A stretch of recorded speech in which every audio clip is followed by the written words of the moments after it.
us off, and then we'll take some questions, Coach. Up to you. Yeah, welcome back. Chris. Kenny, what's up? Nothing. What's up with you? I should say life. That's what I tell the players. Life. Okay. Jaden Rashad's situation. They impacted that with spraying and the quarterback situation. Yeah, he'll be out until we think he's in a good space to get back. And hopefully by the end of spring ball, he's taking some 7-on-7 reps and some non-team reps, but still, dipping his toe in the water and stuff like that. What's your thoughts about the quarterback situation overall going into spring ball? Really like this? Yeah, it's good. I think we're going to have a good competition in spring. I think adding Sam to the room, having Navi to the room adds, pretty good depth there. And I think putting in a new system, and we've been able to get a bunch of walkthroughs in leading up to spring ball, and now we'll be able to get spring ball reps with 3 guys taking reps, and then, Jaden adding back in. There'll be a plethora of reps for these guys. So when we leave spring ball, these guys are going to have a really good grasp of the system and what we're trying to get accomplished. You said new system. So how much of this is you, how much is Marcus? Yeah, I would say it's about 60-40, 70-30, the verbiage and everything from last year. Obviously having to change signals, once you get signals on tape, people are going to steal your signals. So having to change the signals, change some of the, the verbiage of, you may have called one thing cat last year, now you call it tiger, some stuff like that. But other than that, I would say 60-40, 70-30, somewhere in there. You'll definitely see more under center, more shifts, more motions, some more of that world, which we kind of did at the end of last year. So some of that stuff that we kind of did at the last year, you'll see that more built into what we do as opposed to a reaction to a situation we're in. It'll be a little bit more of kind of what we do and what we build things around this year. Hi, Kenny. Hi, how you doing? Good. We talked about lack of depth last year. It was apparent in a lot of positions you needed more depth. So as you go into spring ball, what areas do you think you have the most depth, and what areas do you think you might still need a body? Yeah, most depth, O-line, D-line, safety, wide receiver. May need a body or two, running back, tight end, linebacker, potentially, depending on how healthy people stay, how people develop, and what we see. And Coach, obviously with Xavier Alford and Jay Smith getting back into these sets more, obviously excitement from them. Yeah, if you look at, we signed 4 guys last year that I felt were really plus players that didn't play. And those guys aren't really talked about. You mentioned 2 of them. The other 2 are Jordan Tyson and Ben Coleman. Those are 4 really, really good football players that technically we just signed from the transfer portal that are only going to play from this year. So you kind of added 4 bonus players to your roster that people aren't going to talk about that are pretty good players. I think it's exciting to get those 4 guys back. And really, Jordan played at the end of the year, but it was just to get him over the knee injury. You got to get live reps and do it. So it was more just to get him over that mentally. That way, going into the offseason, he felt like, okay, everything medically is good. I've played in a game. I've tweaked it in a game, and it made me scared. Part of it, you're fine. Now you can go into the offseason and really know you're fine. So that was all part of the plan with Jordan, even when we signed him, was we weren't going to rush you. We kind of knew 3 of those guys weren't even going to play last year, kind of banking on them to play this year. So Kenny, obviously this time last year, first time as a head coach in spring practice, a lot of it is just really devoted, I'm assuming, to instilling the culture, really having the players understand you understanding the players.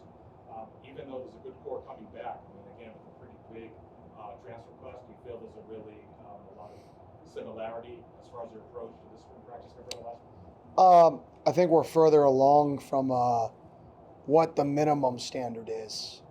When you get to a place, you're not going to set the high standard. You can try to set a high standard, but the reality is, what is the minimum standard you're going to allow? And is the minimum standard reachable for your guys? Because you can't set a minimum standard that 40% of your guys are going to fail at.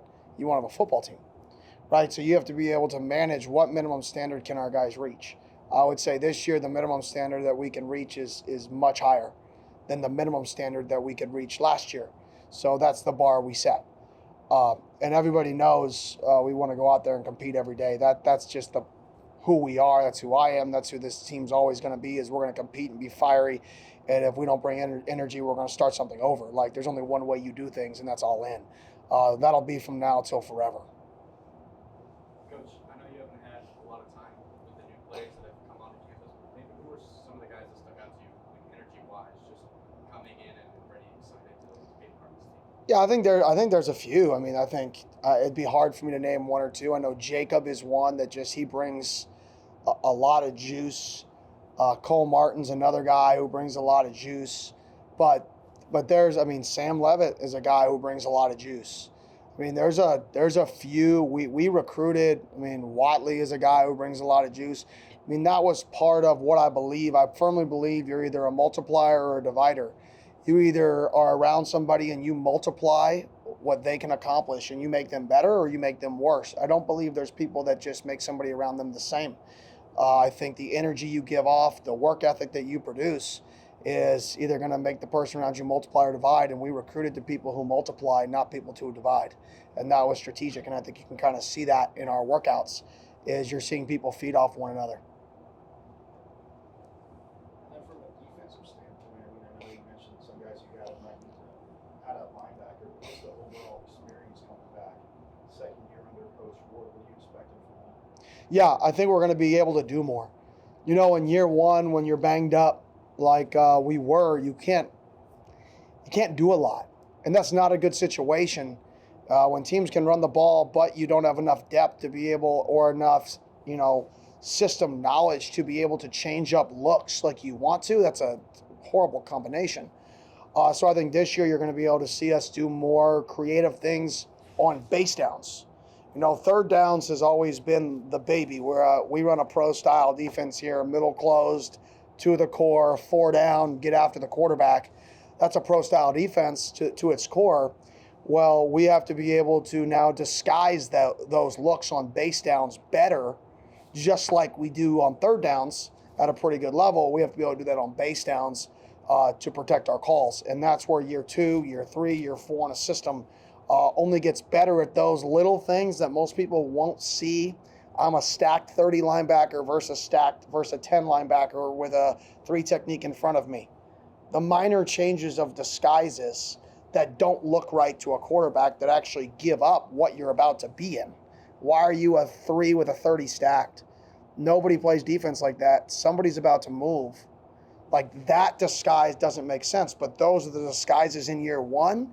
When you can't teach it and show it, and kids don't know it like the back of their hand, that you're showing sometimes, and you're like, man, we can be better at these in year 2, year 3, and that's not just defense, that's offense, that's special team, that's all phases. Where do you put your L1 on a kickoff team? Do you put them as way out on the hash this year, or way out on the sideline this year to disguise it? Do you put them in an L5 position and then let them contain?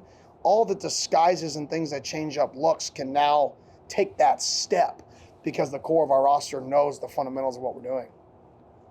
Kenny, just kind of based off the leadership you talked about last year, offensively, you have improved. How do you kind of see that develop over the offseason, and what are your kind of expectations there? Yeah, I think right now, it's hard. It's strength, it's conditioning, it's that stuff. We try to put them in adverse situations, and guys like Leaf, are guys who can step up for us, but that really shows up when we get out on the football field. That shows up when we go 4 straight series and we go 3 and out. Like, is it silent? Is it not? Who steps up? Who says, give me the rock? Who says, throw me the ball? Who says, run GT counter behind me, I want to pull? Like, what guys have that juice about them that they want the pressure when things are going poorly? And it's harder until you get to fall or spring ball, until you face the football adversity.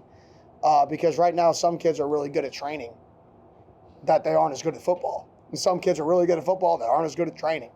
And you got to make sure the leaders of your team are the football players, the ones that are going to be out there on Saturday. Coach, what did you learn one full year after being head coach with the transfer portal, especially about retaining players and how easy it was this year? Honesty. Like, you better be brutally honest with dudes. It's what I've always believed in, but it's definitely what I've learned is you only want the kids in your team who want to be here. You don't even convince a kid to stay. I don't have conversations trying to convince kids to stay. I say, congratulations, I'm rooting for you, but it's a privilege to be here. And I don't care what changes in college football.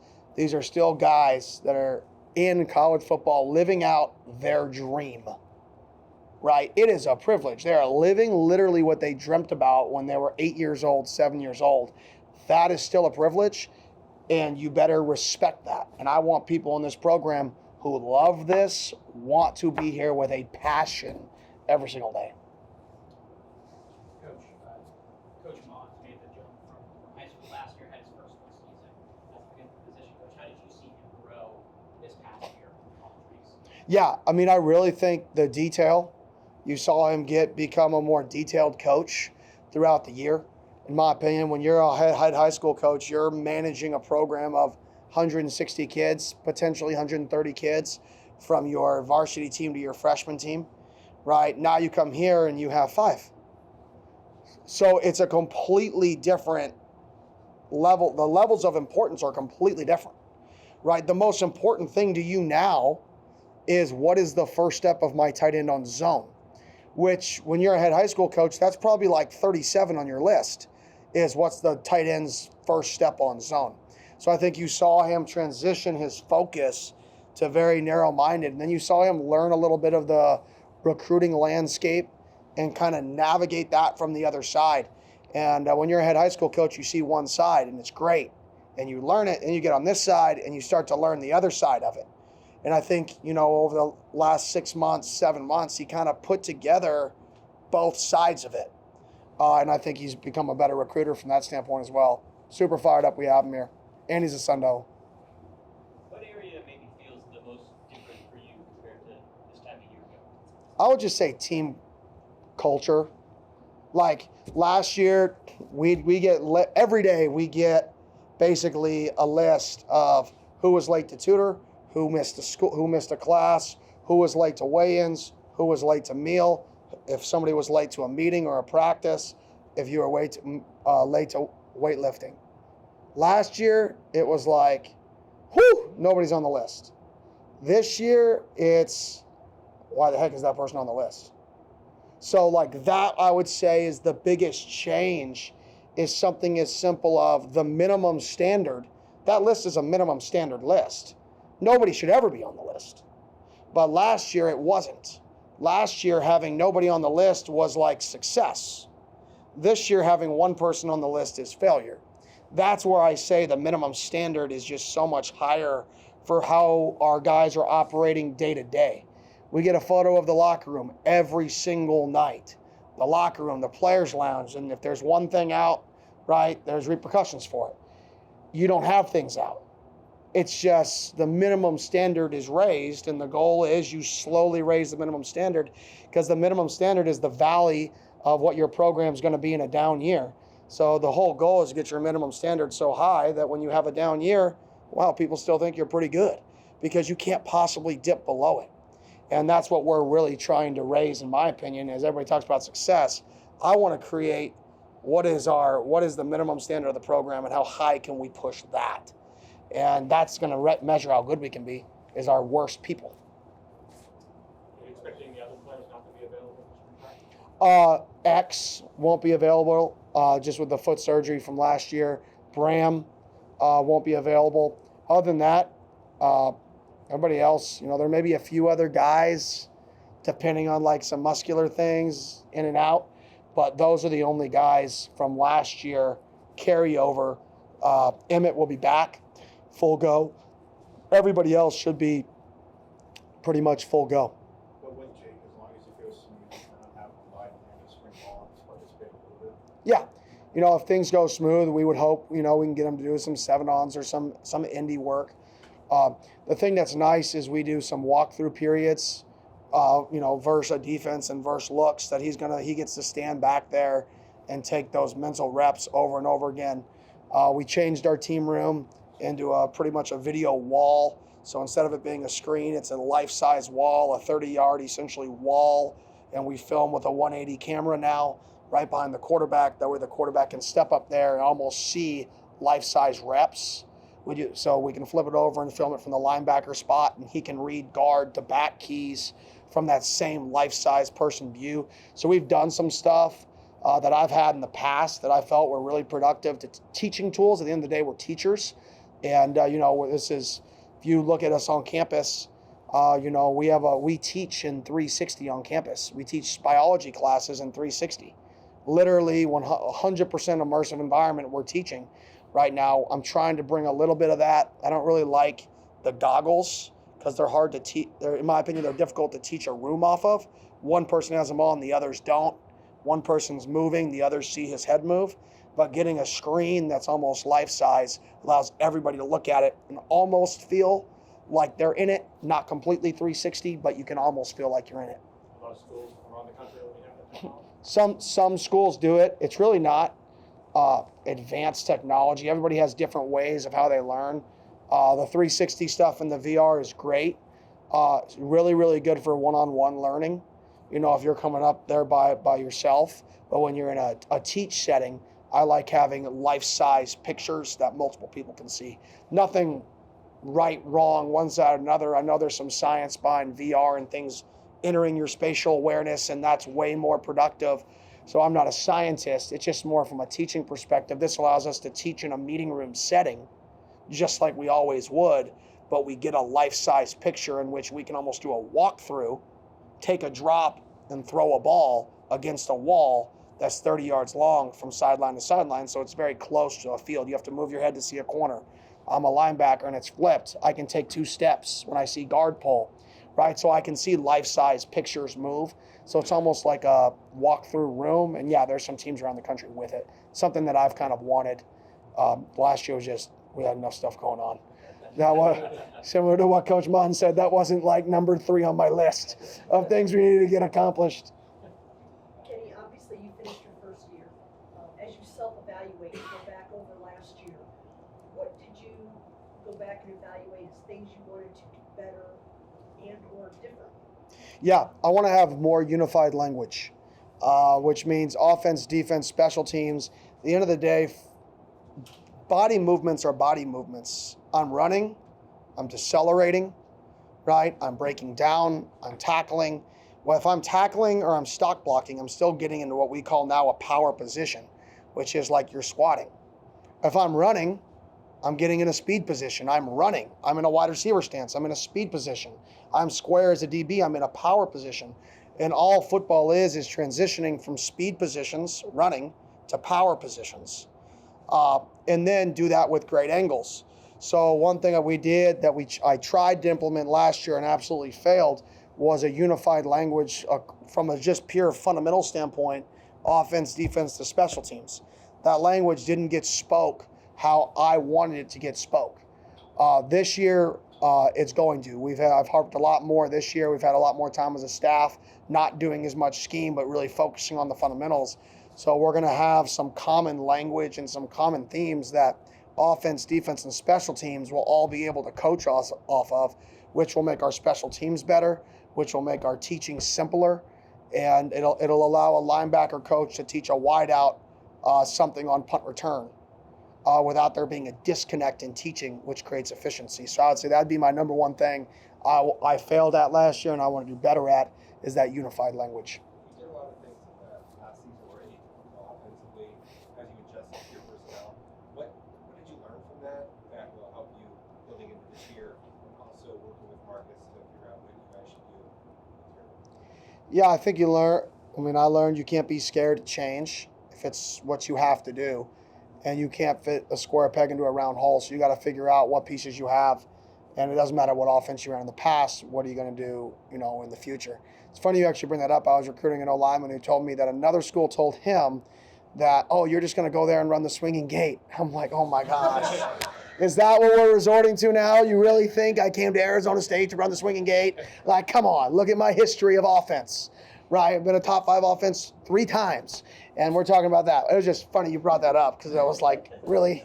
That's what we've resorted to now? Yeah, we're the official swinging gate offense. That's what we're going to base out of. So everybody get your mind right? But it definitely learned that there's a lot of different ways to be successful. The game's pretty simple. There's 11 people on both sides of the ball. And the whole goal is to get your guy, hopefully on nobody. And if you face a team that won't let you get your guy on nobody, get your best player on whoever their worst player can be, and repeat. And regardless of how you do it, whether you line up in the swinging gate or whether you line up in unbalanced or whether you go so fast that you hope you get a one-on-none because the defense bust, so many ways to do it. You better adapt what you do around your entire football team, your offense and your defense, in order to put them in the best position to be successful. Hey. Yeah, talked about earlier, wanting to practice more physical and the intensity of practice, what you've seen in individual workouts, and you've seen the depth that you have now. How do you feel about being able to practice more physical? Yeah, obviously we have the depth on both lines this year that we should be able to get after it a little more in live settings. You know, the most frustrating part about last season was when we hit week 2, we couldn't practice. So we didn't get better. We got worse. And I think I said that in my end of the year presser was, I think we were better at the beginning of the year, in the middle of the year, after our break, after our bye week, than we were at the end of the year because we were practicing hard. Once we had injuries, we could no longer practice. We didn't hit. We only have 6 linemen, and then you had to put others on scout. You can't practice. And at the end of the day, you have to practice to get better. It's very simple. Like, if you don't practice anything, you're not going to get better. If you want to tackle better, you have to tackle. If you want to get open, you have to run routes versus a DB. You can do all your cone drills. You can do all that stuff you want. But at the end of the day, you have to go do it in a real football setting in order to get better at it. And we couldn't do that at the end of last year. And that's the part of last year that irks me the most, is that development piece for a lot of the guys that needed it. We couldn't do it in order to just stay healthy enough to field a team. I hopefully, knock on wood, hopefully there's wood under this deal, that we don't face that issue this year, and that we'll continue to be a team that gets better throughout spring, throughout summer, throughout fall camp, throughout week 1, 2, 3, 4, 5, 6, 7, 8, 9, 10, 11, 12, 13, 14, whatever that is. Hopefully we get better and not worse because of that. Coach, you had 2 scholarship quarterbacks in the last year, Bourget and Levitt, but you also have Navi Warzon. Do you expect him to get a fair amount of reps this spring as well? Oh, yeah. He'll get a bunch. Navi's 2-time state champ now. 2-time Gatorade Player of the Year, 2-time state champ. When we were in a walkthrough the other day, it's a walkthrough, and he's over there pulling runs, showing people that he can run. Navi's a huge asset to the program. I am super happy we have him. He's also probably the best Madden player on the team, so you can throw out that'll make him the king of controversy here. Our team has a little Madden league. They have. I'm trying to get them to put it on what is it called, Twitch or something, so people can watch our players compete in the Madden League, maybe get some fans involved, some former players, make it fun. But, yeah, they always talk about their Madden League down there. Who gets the most competitive when you guys are sitting down playing that? Oh, Jordan Tyson. Oh, yeah, Jordan Tyson. Jordan Tyson's definitely, I wouldn't say the most, he's the most, emotional when I beat him. He does have the lead on me, though, so I can't say too much. He's got me beat right now. We've talked periodically, Kenny, about the NIL situation. Can you kind of talk about where you guys are with that now and how much progress you've seen from last year? Yeah, the progress we've seen is unbelievable, to be honest. From the last game to today is, and I can't even put it in words how much growth we've had. And I think you'll see that this year, is that growth. Now, the difference is everybody's growing. That's the challenge.